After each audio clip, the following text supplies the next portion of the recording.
Welcome back sa ating YouTube channel, Ronde TV mo. Pahayag ng pinaka-controversial na abogado ngayon na si Attorney Stephen David, na abogado nga ni Mayor Alice Goon, na dating abogado rin Janet Napoles. Ayon kay Attorney Stephen David, ay pinipilit daw niya itong si Mayor Alice Goon na tumakbo ulit sa pagka-mayor sa may Bamban Tarlac sa darating na eleksyon.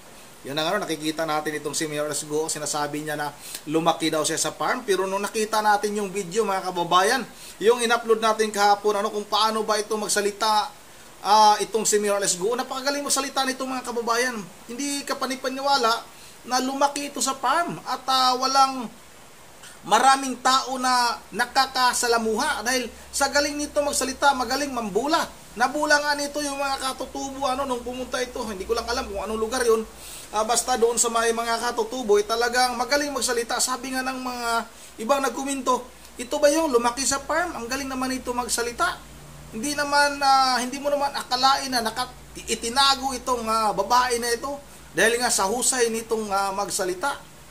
At yun ang mga kababayan, kayo na rin yung bahalang humusga kung itong si Attorney Stephen David ay nagsasabi din ba ito ng katotohanan, dahil ayon sa mga nagkukomento din nung interview nga kay Ted Filon ay talagang ubod ng napakasinungaling. Sabi ng mga nagkukomento ubod daw ng napakasinungaling nitong si Attorney Stephen David. Kasi nga nung in-interview din itong si Mayor Alice Goon, hindi naman talaga itinanggi nitong si Mayor Alice Goon na nagdadalawang isip siya na tumakbo pa ulit sa pagka-mayor sa may Bamban. Talagang tahasang sinabi nitong si Mayor Alice Goon na tatakbo siya ulit. Pero dito sa sinasabi ni Attorney Stephen David ay pinilit daw niya na tumakbo ulit itong si Mayor Alice Goon. Sino ba ito? Tatay niya ba ito? Si Stephen David? Parang anak mo, pinipilit mo kumain. Yun ang wag na natin itong patagalin, sabay-sabay na natin itong panoorin. Ni Mayor po dun sa 6-month suspension, considering yung filing of candidacy ay ito nag-problem. Kaya nga kami nag-file ng request for lifting kasi we do not see to it na kailangan tapusin yung 6 months. Kung mapapatunayan naman ng ombudsman na hindi naman ganun kalakas ang sinasabi nilang grave misconduct, ililift naman yan. Oo. Pero nonetheless, sa akin lang personal, hindi hikayat ko siya tumakbo ulit kasi ang taong bayan ng Bamban ang maghuhusga sa kanya kung karapat-dapat pa ba siya.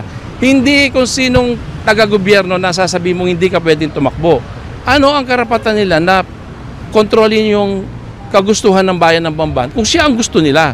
Ngayon, kung hindi siya gusto, talo siya. Di ba? Makikita.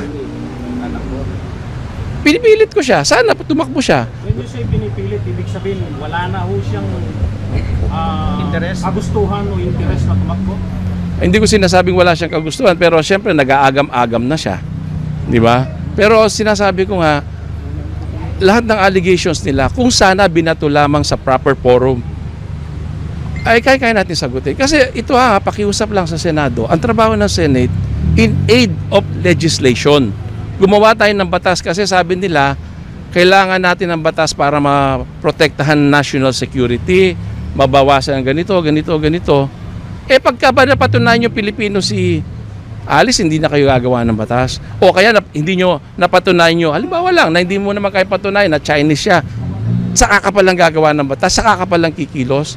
Di ba ang mandato natin? Ngayon pa lang, kung kailangan urgent yan, na mayroon tayong national threat, ngayon pa lang, magbalangkas na tayong batas, huwag na tayong mag-conduct ng unli hearing para lang gumawa tayo ng batas. Dahil walang connection to Whether Chinese, whether Filipino si Alice, yung national security, kayang-kaya na nating magpasa ng batas dyan bilang senador. Bakit kailangan mo pang hintayin na anong meron doon? Bakit kailangan pang idama yung tao? Kung totoong yung mga allegations nila, naghihintay ang husgado. Di ba? Doon tayo sasagot kasi yun ang proper forum. Hindi Senate ang proper forum para sa paghusga sa katauhan ng isang tao. Ano po yung damdamin ngayon ng mga Bambanense? Hindi ba kayo i-email? Isa lang. Ano po yung damdamin ngayon ng mga Bambanense, mga constituent niya sa Bamban Tarlac. Sa totoo lang, maraming nalulungkot. Ako nakikita ko nga doon mga tarpaulin suporta sa kanya ng mga bahay-bahay doon. Syempre, binoto siya ng tao Siguro naman, hindi siya iboboto kung hindi siya karapat-dapat doon. Ano yun? Alan? Okay. So, hindi ba kayo hihiling sa Senado na focus na sa Pogo? Oo, at kasi ito, nakasampa na sa ombudsman at baka umakyat pa doon sa Sandigang Bayan. Correct. Kasi hindi aabot yun. Wala namang kaso. Anyway, sana nga, di ba? Sana nga ang Senate, maapila tayo, gawin na lang natin yung trabaho natin. Magpasa tayo ng batas para maayos natin yung human trafficking, yung human smuggling ba yun? Yung tinatawag nila national security threat. Yan ang kailangan natin bilang mga Pilipino. Hindi yung kailangan natin patunayan na Chinese to o Pilipino tong mayor na to.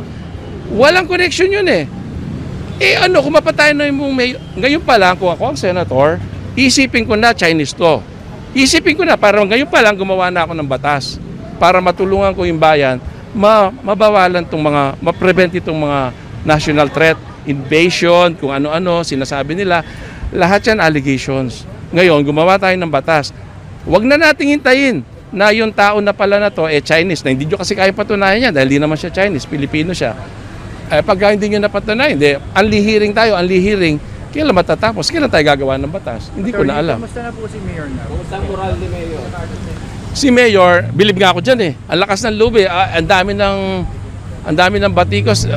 Pulutan na nga ng social media pero nakakangiti pa rin. Kasi sabi ko sa kanya, in the end, Mayor, ang katotohanan ang magliligtas sa'yo.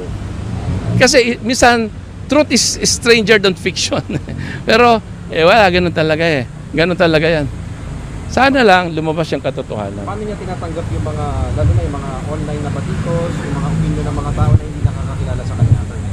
Alam mo naman yung mga social media, gusto lang magpataas ng likes yan gagawa-gawa ng kwento para sumikat. Maraming ganun. So, ako, advice ko, mag-sample tayo ng 3, file natin cybercrime. Tsaka yung violation ng data privacy. Kasi napakahigpit ng batas dyan. Sabi ko, siguro, kaya ayaw niya kasing, ayaw niyang bumira Ayaw niyang bumira. Salo lang siya ng salo. Pero siguro, dapat na siguro kumilos dyan. File na ng kaso yung mga ganun.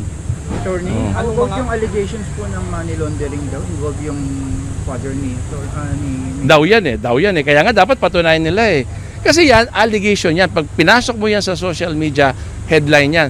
Involved sa gano'n.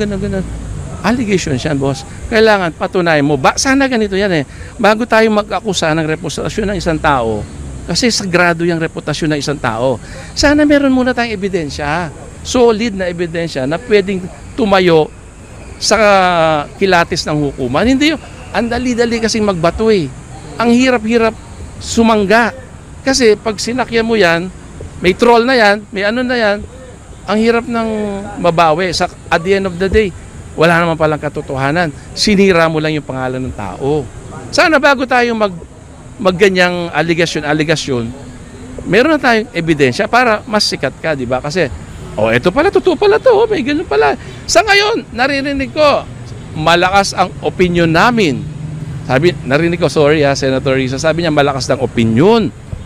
Na talagang ano ba yung opinion? Yung bang opinion, nag-i-stand ba sa korte yan? Yung bang opinion, ebidensya yan?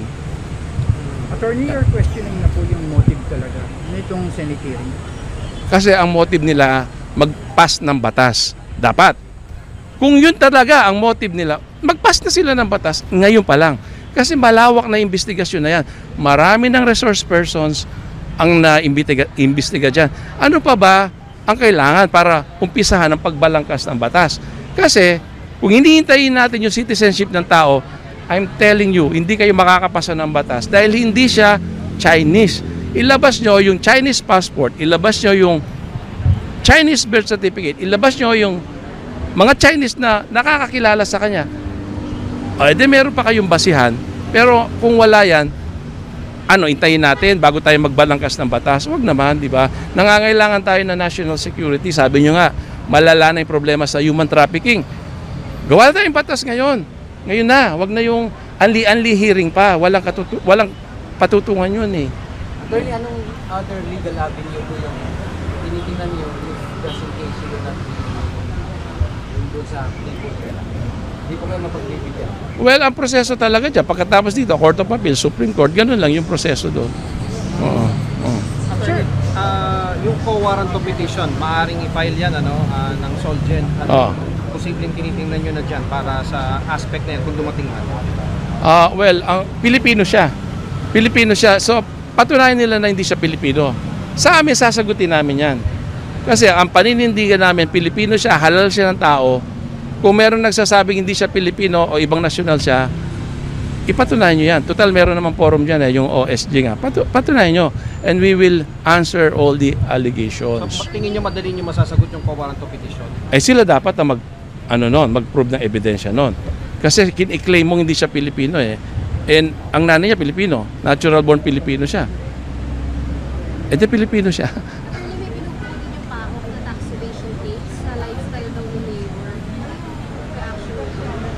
Alam mo, yung tax evasion case, sorry pero more than 90% ng tao sa Pilipinas, meron tax deficiencies yan. Kaya nga merong assessment, merong tax notice of discrepancies, merong formal letter of demand, merong final letter of demand.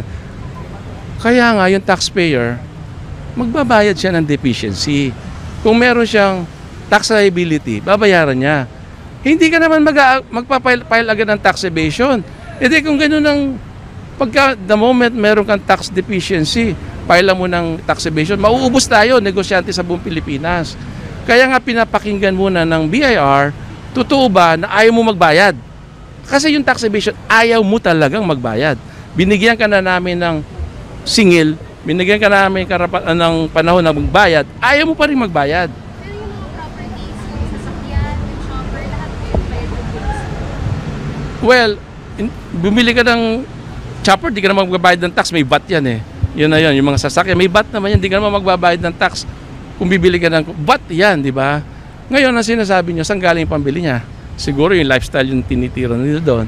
Well, inamin naman niya sa Senate, yung bulk of the money na ginamit niya sa helicopter, galing sa tatay niya. Eh, ang tatay niya may pabrika sa China ng fabrics. Ano ba naman ang isang tatay na magbigay ng ganong halaga sa anak? Ngayon, kung binigay ng tatay yan, kasalanan na anak. Tax liable ba yung anak? Siyempre hindi. Donasyon yan sa anak. Hindi mo naman kailangang i-declare yan. Kung sino man ang magde-declare niyan, yung nagbigay, donor's tax yun. Ngayon, kung nasa akin yan, ginamit ko, bumili ako ng LB, kung ano-ano, wala na pakialam ang gobyerno ron. Wala na pakialam doon. Attorney, sa kabila bang banat ng iyong kliyente, itudo bang suporta ng kanyang mga kababayan? Alam ko, suportado yung mga kababayan niya. Oo. Attorney, yung binanggit ko kanina na posibleng mag-file kayo ng cyber libel, mag-sample kayo ng 3, anong mga elements yung tinitingnan doon sa mga pinopost ng mga vloggers o ng mga personalities doon sa Facebook or kung saan mag-social media? Una-una, mali naman yung pinopost nila, sasabihin niya, ako po yung kapatid ni ganun. Hindi naman totoo yun eh. E di magpa-DNA siya, willing tayo, i-DNA yung babae na yon, kung sino mo yung kapatid na yon. Ako po si gano'n, hindi naman totoo yun. That is misleading the public. And you are violating the privacy of a certain person na protektado ng ating Data Privacy Act. Payag ba si Mayor Go na habulin tong mga gumagawa nito sa kanya sa online? Sabi ko mag-sample tayo. Sa ngayon, wala pa siyang decision. Pero kasi kung hindi tayo sa-sample, tuloy-tuloy lang yan. Tuloy-tuloy yan. Ano babala nyo doon sa mga nagpapakalat ng mali naman laban sa kanya? Alam mo yung fake news, dapat noon pa yan eh. Dapat tigilan na yan eh. Kasi nakakasira ka ng reputasyon ng tao. Kung ayaw mong gawin sa'yo, huwag mong gawin sa iba. Di ba? Attorney, last na lang. Kumusta si Mayor? Pagka nakikita niyo siya ba ay masasayahin pa rin ngayon? Or syempre may mga inisip siyang malalim ngayon? Pag nakikita ko siya, masaya siya. Pero syempre hindi mo maaalis na minsan na ano siya, yung natutulala. Sino ba naman hindi matutulala sa ganyang klaseng bigla na lang bumagsak ang mundo sa kanya? Pero determined siyang lumaban talaga. Wala naman tayong ibang gagawin kundi lumaban. Hindi naman tayo pwedeng sumuko. Diba? Laban lang yan. Yun ang hindi pwedeng sumuko ayon kay Attorney Stephen David. Yun ang yung sinasabi na fake news, kayo na lang yung bahalang umusga, Lagi sinasabi nito na yung nanay ni Mayor Lesgo ay Pilipina. Wala pa namang napatunayan din na Pilipina talaga. Nasaan na ba yung nanay na sinasabi? Kung talagang totoong may nanay na Pilipina, yan si Alice Go, o dapat yung mga kamag-anak nito ay nagsilabasan na, nagpakilala na sana para ma-save nila itong ilang kamag-anak nila na si Mayor Lesgo. Kung totoo na may ganong amilyal mga kababayan. Yun na kailangan yung bahalang umusga, at bago tayo magtatapos ay mag-shoutout lang muna tayo. Shoutout kay Ma'am Berger Verhelgius ng Pulilan, Bulacan, kay City Saliha, Baguhan, kay Ma'am Susan Sibilitik, shoutout at kay Ma'am Joyce ng Japan, shoutout sa Ma'am Joyce, at shoutout na rin kay Franca Masik, at shoutout na rin kay Manuel Ibanez, shoutout kay Melinda Landrito, at dito sa may bandang babaha, shoutout kay Darlene, shoutout kay Ruben Andrade, shoutout kay Miriam Sanders, at kay Carmelita Lan, Cynthia Balagtas. Yun ang dito lang muna. At once again, this is Ronde TV mo. Ingatin lahat. God bless bawat isa sa atin.